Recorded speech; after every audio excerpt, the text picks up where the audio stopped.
Consumption per need. The idea here is that consumers should be mindful about consumption. There should be a limit.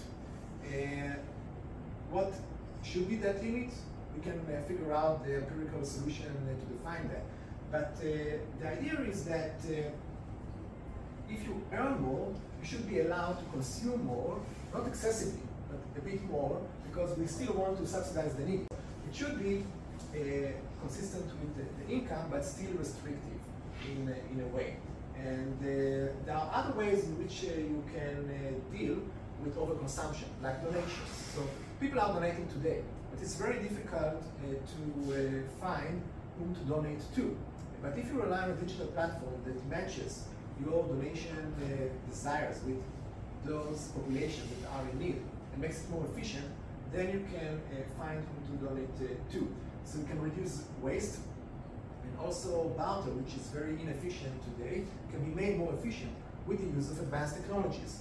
So the idea is that you will use these technologies, and I'll get to that later, to serve the social purpose, not to exploit consumers. Free choice.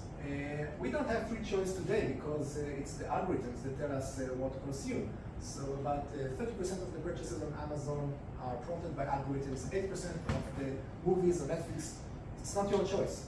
It's Netflix telling you what to watch.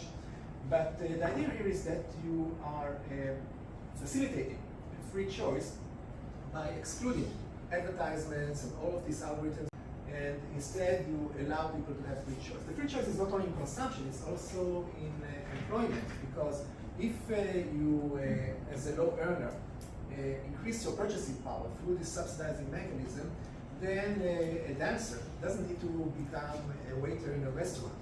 Then a poet doesn't need to work in a factory. They can pursue what their career aspirations are, knowing that their purchasing power is reinforced.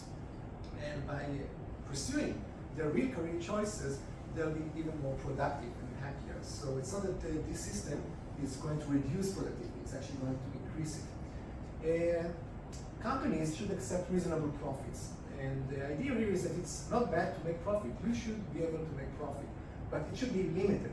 And I'm not saying here whether it's 10% or 15%. What I'm saying is that once the profits are limited, in the sense that whatever you earn beyond that cap, you are redistributing back to consumers, this takes the edge of your efforts to exploit society.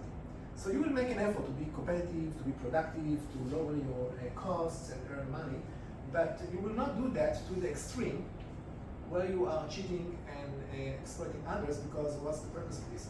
If at the end you're going to redistribute the extra profits back to the community, back to the consumers, then it takes away the motivation to do that.